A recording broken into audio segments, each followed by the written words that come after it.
कहानी के शुरुआत में हम देखते लेडी फ्रेया किसी से बात कर रही होती है। कैप्टन अमेरिका ने इस मिशन के लिए मुझे तुम्हारा नाम सजेस्ट किया था। वो तुम्हें पसंद तो नहीं करता, पर उनके दिल में तुम्हारे लिए बहुत रेस्पेक्ट है। और वो कह रहा था कि तुम हीरोइज्म के डार्केस्ट पार्ट्स को अच्छी तरह से समझते हो, और मुझे लगता है तुम अगर एसगार्ड पे होते तो बहुत ही कंफर्टेबल फील करते। लेकिन इसके लिए हमें पहले सवारतलहम जाके मेलकिथ के ब्लैक वेयरहाउस को डिस्ट्रॉय करना पड़ेगा, और ये टास्क बहुत ही मुश्किल होने वाला है। पर तुम्हारे बारे में जानने के बाद मुझे ये चीज़ लगती है कि तुम इस टास्क के लिए बिल्कुल परफेक्ट हो। और हम देखते जिस शख्स से लेडी फ्रेया अभी तक बात कर रही थी वो असल में फ्रैंक कैसल यानी कि द पनिशर था। स्टीव रॉजर्स को अपना मुंह बंद रखना चाहिए। लेकिन लेडी फ्रेया, अगर तुम हार्ड चॉइसेस की बात कर रही हो तो हाँ, मैंने अपने लाइफ में कुछ हार्ड चॉइसेस ली है। इसके बाद लेडी फ्रेया पनिशर को समझाती है कि कैसे ब्लैक वेयरहाउस की मदद से मेलकिथ सभी जगह पर अपने आर्मी को ट्रांसपोर्ट करता है, और वो उसे ये भी बताते हैं कि मेलकिथ का गोल सिर्फ दुनिया को डिस्ट्रॉय करना नहीं है, वो अंदर से सभी को करप्ट करके अपने साथ शामिल करना चाहता है। तब पनिशर उससे कहता है, हम लाइफ में जो भी बनते हैं वो हमारे चॉइसेस की वजह से होता है, इसके लिए हमें दूसरों को ब्लेम नहीं करना चाहिए। इवन गॉड्स को भी अपने चॉइसेस के साथ ही जीना पड़ता है।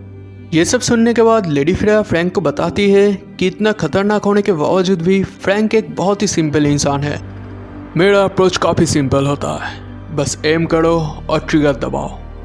इसके बाद लेडी फ्रेया फ्रैंक से कहती है पनिशर को इस मिशन के लिए एक टीम की ज़रूरत पड़ेगी।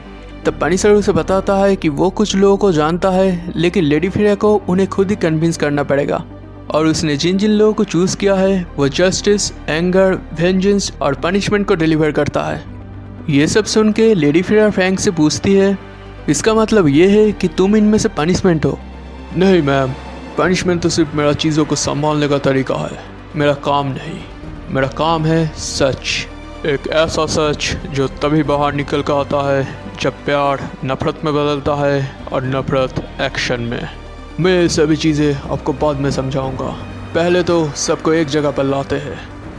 इसके बाद हम देखते हैं एक टेबल के सामने Punisher, She Hulk, Blade, Ghost Rider और लेडी फ्रेया आपस में बातचीत कर रहे होते हैं, जहां लेडी फ्रेया उन सबको अपने मिशन के बारे में बताते हैं, और वो लोग भी उनसे अपना अपना क्वेश्चंस और डाउट क्लियर करते हैं।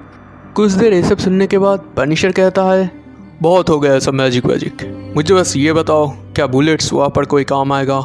चिंता मत करो कैसल, बुलेट सभी जगह पर काम करते हैं। वहाँ पर सी हल्क ब्लेड से पूछती है, हालांकि तुम अब एक एवेंजर हो, फिर भी मैं तुम्हें और तुम जहाँ से आए हो उसके बारे में कुछ भी नहीं जानती।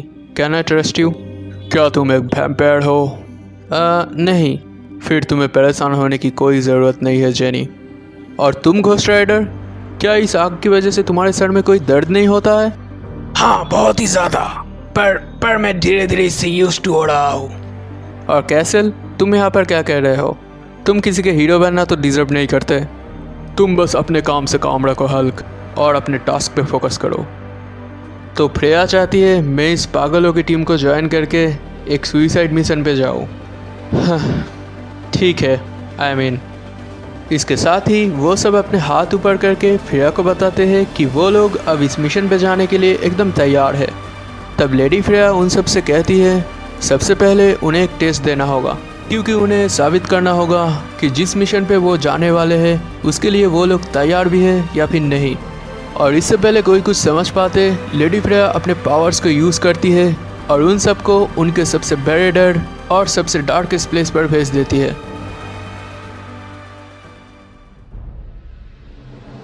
दूसरी पल हम देखते हैं सी हल्क अपने सबसे डार्केस्ट फेयर उसकी कजिन ब्रूस बैनर के सामने खड़ी हुई थी, जो कि अपने हल्क फॉर्म में उससे कह रहा होता है जेनिफर ने हमेशा उसे जज करने की कोशिश करी है, और वो अब जानना चाहता है आखिरकार उसकी वर्डिक्ट क्या है। और ये कहते हुए वो उस पर कूद पड़ता है। इसके बाद हम सब देखते हैं रॉबी रेस को, जो कि एक डिस्ट्रॉय हो चुके सिटी पे खड़ा होता है। तभी वहाँ पर जॉनी ब्लेज अपने घोस्ट राइडर के फॉर्म में उसके सामने आ जाता है, और वो रॉबी रेस से कहता है कि रॉबी रेस जेराथोस के बारे में कुछ भी नहीं जानता, और इसलिए वो एक इम्पोस्टर है। मैं यह बता दूं, जेराथोस असल में एक बहुत ही पावरफुल एंटिटी है जो जॉनी ब्लेज के साथ बाइंड होके उसे घोस्ट राइडर बनाता है, और जेराथोस मेफिस्टो के लिए काम करता है। और इसके बाद जॉनी ब्लेज अपने चेन से रॉबी रेस को पकड़ लेता है। तुम रॉबी रेस कोई राइडर नहीं हो, तुम सिर्फ एक इम्पोस्टर हो। समय आ गया है, अब तुम्हें अपने पापों का प्रायश्चित करना पड़ेगा। दूसरी तरफ ब्लेड एक बड़ा सा कैसल के सामने खड़ा हुआ था और उस कैसल के अंदर जाते ही वो अपने सामने देखता है एक मिस्टीरियस आदमी अपने थ्रोन पे बैठा हुआ है और वो आदमी ब्लेड से कहता है कि आगे चलकर ब्लेड मैनकाइंड को प्रोटेक्ट करना छोड़ देगा। सिर्फ यही नहीं, वो अपने प्रजाति यानी कि वैम्पायर्स को मारना भी बंद कर देगा। और आखिरकार एक दिन ऐसा वक्त आएगा जब ब्लेड धीरे धीरे उस आदमी की तरह अपने डेस्टिनी को एक्सेप्ट करेगा, क्योंकि वो आदमी कोई और नहीं ब्लेड का ही फ्यूचर वर्जन था। और ये सुनते ही ब्लेड को बहुत ही गुस्सा आ जाता है और वो अपने फ्यूचर वर्जन पर अटैक कर देता है। ब्लेड को अपने आप पर पूरा भरोसा होता है और वो जल्दी समझ जाता है कि ये सब असली नहीं है और फिर वो अपने तलवार से पूरे ताकत के साथ अपने फ्यूचर वर्जन पर वार करता है। उधर सी हल्क भी खुद को नहीं रोकती है, वो अपने हल्क फॉर्म में ट्रांसफॉर्म होकर ब्रूस बैनर के पेट में एक ज़बरदस्त पंच करता है। दूसरी तरफ कुछ देर के बाद रॉबी रेस भी अपने डर पर काबू पा लेता है और वो एक ही झटके में उस चेन को तोड़ देता है और घोस्ट राइडर के मुंह पे एक जोरदार मुक्का दे मारता है। इसके बाद हम पनिशर को भी देखते हैं जो कि अपने सारे टीम मेंबर्स को मारकर लेडी फ्रेया से कह रहा होता है, मुझे लगता है कि बाकी सब भी अब तक समझ ही चुके होंगे कि ये सब तुम्हारा ही टेस्ट है लेडी फ्रेया। इसके साथ ही हम देखते हैं बाकी सब हीरोज़ पूरी तरह से समझ जाते हैं कि ये सब सिर्फ एक टेस्ट थी और वो लोग अपने सबसे बड़े डर को बहुत ही बहादुरी के साथ हरा देता है। तब लेडी फ्रेया उन सब से कहती है, वेल डन, तुम सब ने बहुत ही अच्छा किया है, लेकिन अब तुम सबको मुझे ढूंढना पड़ेगा। और तभी वो लोग बिना किसी हिचकिचाहट के लेडी फ्रेया के ऊपर एकदम से अटैक कर देते हैं। लेडी फ्रेया अपने आप को डिफेंड करने की कोशिश करती है, लेकिन वो लोग बहुत ही ज़्यादा पावरफुल थे। बैंग, तो क्या हम जीत गए? तब लेडी फ्रेया उन सब से कहती है वो सब इस टेस्ट में पास हो चुके हैं और अब वो लोग सवर्तलहेम जाने के लिए पूरी तरह से तैयार है।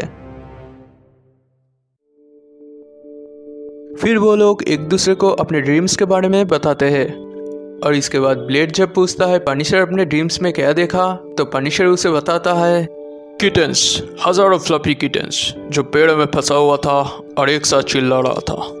रियली? ना, मैंने बस तुम सबको मार दिया, लेकिन चिंता मत करो, यह करके मुझे बहुत बुरा लगा। इसके बाद फ्रैंक कैसल और लेडी फ्रेया उस एवेंजर्स माउंटेन के बैल्कनी पे खड़े होकर बात कर रहे होते हैं, जहाँ लेडी फ्रेया फ्रैंक को बताते हैं कि अब समय आ चुका है जब वो फ्रैंक को सारी बातें पूरी तरह से सही बताएगा। तब फ्रैंक लेडी फ्रेया से कहता है कि वो जानता है लेडी फ्रेया बहुत डरी हुई है, लेकिन उसे जानना है कि लेडी फ्रेया का डर का कारण आखिरकार है क्या। ये सुनकर लेडी फ्रेया फ्रैंक को बताती है कि आज से कुछ समय पहले उसने एक विज़न देखी थी, एक फ्यूचर विज़न। उसमें उन्होंने ये देखा कि आगे चलकर वो खुद भी मेलकित के पावर से करप्ट होने वाली है और ये चीज़ देखने के बाद लेडी फ्रेया बहुत ही डरी हुई है। तब फ्रैंक उनसे कहता है कि उन सभी को हमेशा सही चीज़ें करना चाहिए, भले ही मॉन्स्टर को मारने के लिए उन्हें मॉन्स्टर ही क्यों ना बनना पड़े, क्योंकि इस वॉर को उन्हें किसी भी हालत में जीतना होगा। ये सब सुनने के बाद लेडी फ्रेया फ्रैंक से कहती है, अब मुझे समझ में आया कि बाकी सब तुमसे क्यों डरते हैं फ्रैंक कैसल, लेकिन तुम चिंता मत करो, तुम्हारे पास एसगार्ड का रिस्पेक्ट है। अब तुम सबको बता सकते हो कि अब हम सवर्तलहेम के लिए रवाना होने वाले हैं। इसके बाद फ्रैंक कैसल खुद से कहता है, एसगार्ड का रिस्पेक्ट, अब इससे क्या होगा? तो ये एपिसोड यहीं पर ख़त्म होता है। अगर आप लोग सब्सक्राइब नहीं किए हो तो सब्सक्राइब कर दो, पसंद आए तो लाइक भी कर दो और अपने दोस्तों के साथ भी शेयर कर दो और कमेंट करके बताओ आपको कैसा लगा। Thanks for watching. अब मिलते हैं नेक्स्ट वीडियो में, तब तक के लिए ऑसम रहो यार।